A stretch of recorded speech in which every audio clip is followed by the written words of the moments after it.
ပေကျန်နေရပဲကွယ်အဲ့တရားရောက်လာပြီအဲ့ဒီလဲရအောင်ပဲ အဲ့ချင်းကနေလာတာ အော်ဟုတ်လား မလေးမပေးချင်တယ်ဒီမှာနန်းစော I mean it's the best အနှစ် is the best I mean it's the best အားရပါကြဟာနော် share စားတော့ဒါချူလေးအတွက်အများကြီးပဲတေချာချက်ထား အများကြီးပဲ တယ်လေ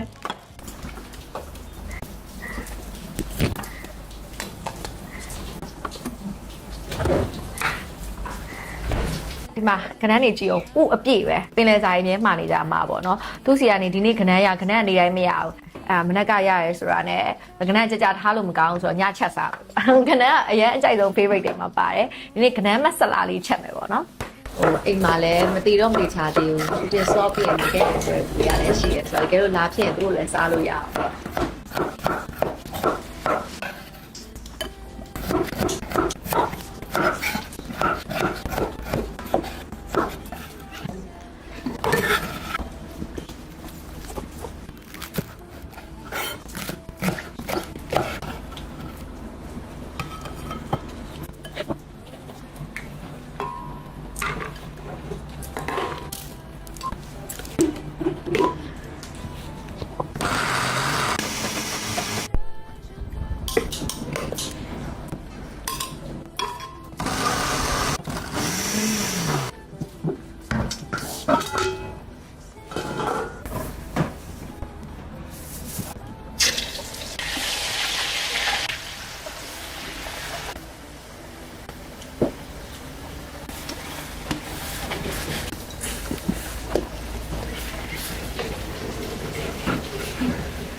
မအများကြီးပဲဟို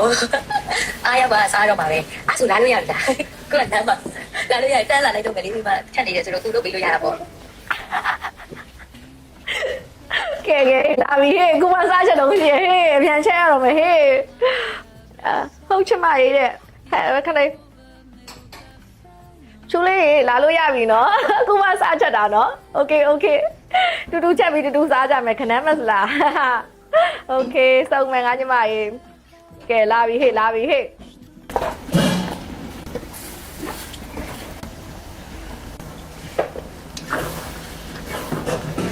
ဝေးနေရပဲဟေ့အဲ့ဒါရောက်လာပြီနော်ဟင်းကမကြက်သေးဘူးဒီမှာလာချူလေးတို့စားဖို့တော့ရှယ်ခဏကြိုက်တယ်ချူလေးကရှယ်ပဲရန် ဝင်းနေပြီနော် ရန်ဝင်းနေပြီ ဝင်းနေပြီဇာအေးစေးမလားဥရမရှိပါလေအမဥအပြည့်ရှယ်ပဲအဲ့ကကနန်းကရခဲ့ဟွာသလားရတဲ့အချိန်လေးဆိုကွက်တီဒီနေ့ရတယ်အေးဒီကအကောင်ရွေးသွားပြီနော်အကောင်ရွေးသွားပြီ ဒီရဲလေးကိုတရားမှာလား အဲ့အမတယောက်စီကမှစီးဖူးတွေကြီးပဲရောင်းတာမေလင်းစီးဖူးဆိုတာအဲ့ကနေမှသူကအလုံးကအပြည့်ရှယ်ရဟိုရတဲ့ရက်ရတယ်ကွာမရတဲ့ရက်မရဘူးအဲ့တိုက်ဆက်ဆိုင်ပဲမနက်ကရရလေအဲ့လဲဆက်ကနန်းကြတော့ဟာရှယ်ပဲလို့အတော်ပဲလို့ဒီနေ့ချူလေးလာမှာလို့ပို့ချက်လိုက်ပြီးတော့အများကြီးပြချူလေးကြိုက်တယ်လေကနန်းကြိုက်တယ်တစ်ခေါက်ကနန်းစားရတယ်နော်တူတူစားသေးတယ်ရှယ်ဆဲမယ်အဲ့ကခဏစားအောင်တော့ဗိုက်ရမ်းစားနေပြီစားလို့ရတယ်အေးဘီယာဆိုင်ပြောမယ်စားလို့ပြောလေစားဦးည7နှစ်မှစားမဟုတ်တာကျက်တော့ပါစားပြီအခုစားတာမနောက်ပါနဲ့ရပါပြီချူလေးဟာနော်ဦးရာမရမှတ်ထားပဲအဲ့ပဲလို့ချူလေးဟာမှတ်ထားသေးပေကျန်နေရပဲကွယ်အဲ့တရားရောက်လာပြီအဲ့ဒီလဲရအောင်ပဲအဲ့ချင်းကနေလာတာ အော်ဟုတ်လားမလေးမပေးချင်တယ်ဒီမှာနန်းစောတူတူပါပဲဖြစ်တူပဲပါဘဝတူပဲအဲ့ဒါကိုအားနာလို့ဟင်းနေချက်ထားပေကျန်ပေတလူးနေရပဲလို့ဒီပတ်နေပြီးတော့ပေကျန်တော့နောက်မှတူတူချက်ကြမယ်လေနောက်မှတူဝေးစိရခိုင်ဟင်းနေချက်ကြမယ်ဟင်းချက်မယ်ရခိုင်မုတ်ဒီချက်ကျွေးရခိုင်မုတ်ဒီလားချက်တယ်လားရခိုင်မုတ်ဒီသူ့ချက်ရတယ်ငါရွှေနဲ့ချက်မှာဟုတ်တယ်အဲ့ဒါဒါပေမဲ့ငရွှေရှားခတ်တယ်ဟုတ်ရပါတယ်ကြိုးပြောထားလို့ရတယ်ကြိုးပြောထားလို့ရလားကြိုးပြောထားပြီးတော့ကိုကမချက်ဖြစ်သေးဘူးဆိုရင် तू ကအဲ့လိုလေးကြက်တိုက်ထားလို့ရတယ်လေကြက်တိုက်တယ်ဆိုတော့မီးနဲ့กินပြီးတိန်းထားလို့ရတယ်အဲ့လိုရလားဟဲ့အဲ့ဆိုပြီးရောလေနော်အမလည်းအဲ့ငရွှေနဲ့ဟာကဒီရှားခတ်လို့ဆိုပြီးတော့တခါကျအရန်စားခြင်းလေကိုကိုတခြားငါးနဲ့ချက်လိုက်တာဒါပေမဲ့ငရွှေစားတာအရန်ကောင်းတယ်တစ်ခေါက်စားဘူးပဲဟုတ်တယ်အရန်ချိုတာကဲချူလေးရခိုင်မုတ်ဒီစားရပါတော့ဗျာတရက် one day okay ရတော့မယ်နော်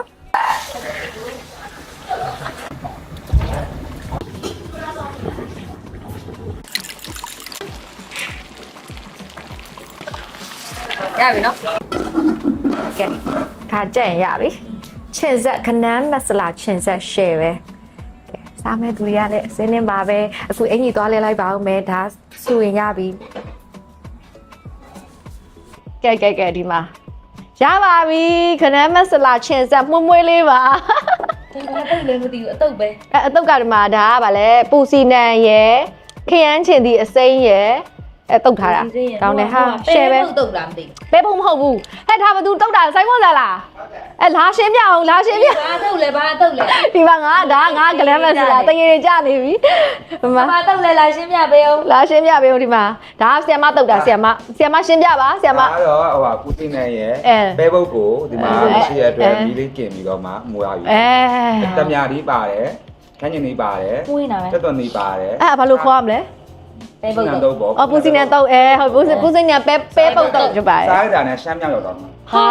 ကဲသူ့ရဲ့ဟင်းခွက်ကိုတော့ကြော်ညာသွားပါပြီเนาะကြော်ညာသွားပြီကဲ ဒါတွေကကစုံရလေးပါ ကလေးကြော်ကနန်းမဆလာချင်ဆက်နဲ့ပြီးရင်ကစုံရွက်ကြော်ဘလို့လိုက်လဲမသိဘူးပေါ့เนาะတကယ်ကွန်ဘိုအမိဆုံးပေါ့အကြိုက်ဆုံးပဲအဲ့လိုမျိုးစားရတာเนาะဟဲ့ဒါလေးရိုက်ပေးပါဦးဒီမှာတေးချာလေးအနှစ်တွေအများကြီးနဲ့ကနန်းမဆလာเนาะ share ပဲစားမှာ share စားမှာဒီနေ့ special guest ကတော့ချူလေးဖြစ်ပါတယ်ချူလေး share စားပြမှာဖြစ်ပါတယ် မင်္ဂလာပါအားလုံးမင်္ဂလာပါရှင်ကဲဒီမှာ အေးဒီမှာဒါခုနကောင်ကဒီမှာဒီလိုအစီပြောင်ပြောင်နေဟဲ့ပြတ်ထားတော့ကဲနောက်လိုက်တာချူလေးရဲ့မှတ်မိမှုကြီးကွယ်ကနန်းအကောင့်တော်သူမှတ်မိရဲ့ကဲစဉ်းစားကြပါဦး စားမယ် share စားလက်အိတ်နဲ့ပဲစား မစားရရင်ဒီနေ့အိတ်ပြောမှာ အေးဟုတ်တယ်စားကြမယ်ငါတို့ စားတော့မယ် အဲ့ဒါဒီနေ့ share စားမှုကြီးပါ ဒီနေ့လေးရတယ်ကြည့်အောင်အရန်ကောင်း အေးအဲ့မို့ထမင်းပူပူလေးနဲ့မှအဲ့ဒီကနန်းမဆလာနဲ့ရ share အဲ့တဲ့ကိုအရင်ဆုံးမှာဖြစ်ရမယ်အဲ့တဲ့ရဲ့အကောင်ကိုရင်ပေးလိုက်ပြီသူစိတ်မချမ်းသာပါဆိုလို့အမအဲ့ကနန်းဆိုရင်လေအဲ့လိုဥတွေပြည့်နှစ်နေမှာသီလားအဲ့လိုကြိုက်တာ share ဟုတ်နော် ကောင်းလားဟဲ့ကောင်းတာလေးကိုရိုက်ပေးထားပါအောင်ကောင်းလိုက်တာ share ပဲဆိုတဲ့ဟာလေးကို ခုလေးနိုင်လာအောင်မယ်နော် မကြည့်အောင်ပဲအများကြီးပဲ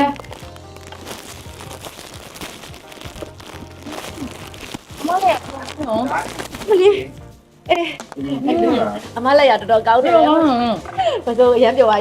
စင်းလေးလေးနဲ့ချက်ထားတာနော် အဲ့ဒါကြီး ကျက်မိုင်နဲ့လည်းညီညွတ်ရမယ်စားလဲကောင်းရမယ် ပရိုစီများရင်လေအမှန်တည်း အားရပါဟာနော် share စားတော့ဒါချူလေးအတွက်အများကြီးပဲတေချာချက်ထား အများကြီးပဲလမ်းနေလည်းကောင်းနေရောပဲ အေးကဲစားပြီကိုယ့်လက်ရကိုညီးကြည့်လိုက်အောင်မယ်နော်အရင်ဆုံးအနှစ်ကိုအရင်အစီနှစ်မကြည့်သူ့ရဲ့အစီနှစ်တော့မေး ဟုတ်တယ်အလဲပါလေ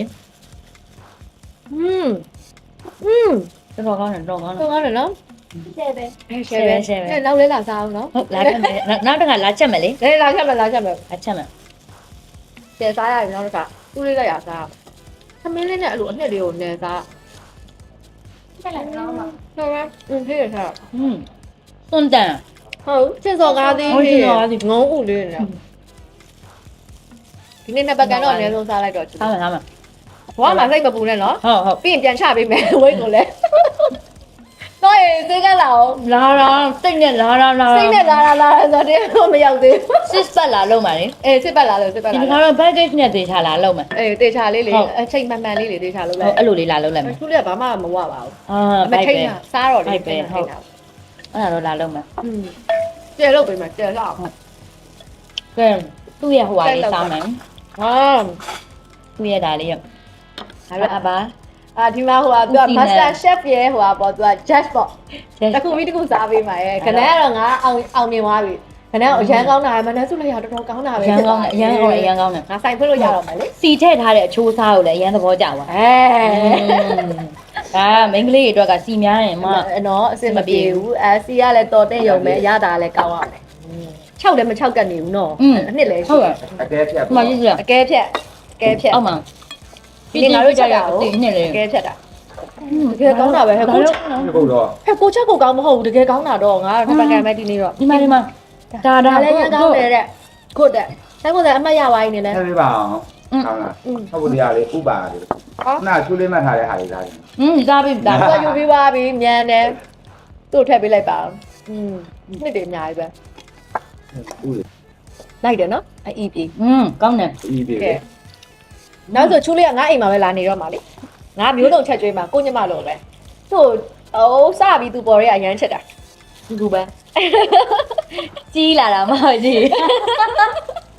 အဲ့ချက်တာ နေကငါရမ်းမုန်းတယ်အဲ့မှာကလေး ဒါကြီးလဲ ဟွာလေ အော် ရုပ်ရှင်လေ ရုပ်ရှင်ထဲမှာအေးငါပင်လယ်ပြင်နဲ့ကြောက်ကြရအေးဟုတ်တယ်ဟုတ်တယ်မျိုးငါရမုန်းတယ်ဆိုလက်ဟောဟုတ်တယ် အဲ့ဒါတော့ ဟုတ်တယ်အဲ့ဒါပြောရတယ်ငါနင်းကိုရမ်းမုန်းတယ် ဟုတ်တယ် ဒီနဲ့မှာ အဲ့တော့ကျောင်းစိမ်းလေးတွေနဲ့လေ တိပါပြီစိုးပြင်းနဲ့ ဟုတ်တယ် နားပြီလေမောင်းရ မိုးအောင်ရင်ဟုတ်တယ်အပြန်အလှန်អော်ပြီးတော့လေမုန်းတယ်ပြောကြရတာလေ ဟုတ်တယ်အဲ့ကားရမ်းကြိုက် ဆက်ပဲဆက်ပဲ ရမ်းရှယ်ပဲ ငါတို့ဓာတ်ပုံတော့ရိုက်လိုက်နော် ဓာတ်ပုံမကောင်းတော့မကောင်းတော့နဲ့ ငါတို့နှစ်ယောက်မကုန်တော့ ဆက်ပါ ထိုက်ဓာတ်ပုံ Ready 1 အနှစ်တည်းရှယ်ပဲဒီမှာဒီဟာအဲ့လိုလက်နဲ့နှိုက်ချလိုက်မကြည့်လက်နဲ့နှိုက်ချ ချာ လိုက် လောက် အိုးအနှစ် is the best ပဲ အနှစ် is the best အနှစ် is the best လေလိုက်တော့ ဒီမှာကြည့်အောင် ဒီကောင်ယူလိုက်အောင်ဒီကောင်ယူလိုက်အောင်ဒီကောင်အနှစ်တည်းပဲဒီကောင်ထည့်လိုက်အောင်ရောဒီမှာရောစား စားမယ်ဖြည်းဖြ ခ ည်း မင်းကိုနည်းနည်းခမင်းကိုနည်းနည်းစားခဏနည်းများစား နဲ့ဒါကနန်းအသားဟိုကနေတူတယ်တော့ဘာခေါ်လဲ အေး ထဲမှာဝင်တယ်ကနန်းခွက်ကြော်နဲ့တူတယ်မကြည့်အပြည့်ပဲ ဆယ်ပဲနော် တော့အေးပြီးပြတာပဲ အေး မကြည့် အသက်ဟက်ထိရလား ရမ်းစားပြီးွားရေခုနယူစားလိုက်တော့ အေးအေးအသက်ဟက်ထိပါနော် အရန်ဒီ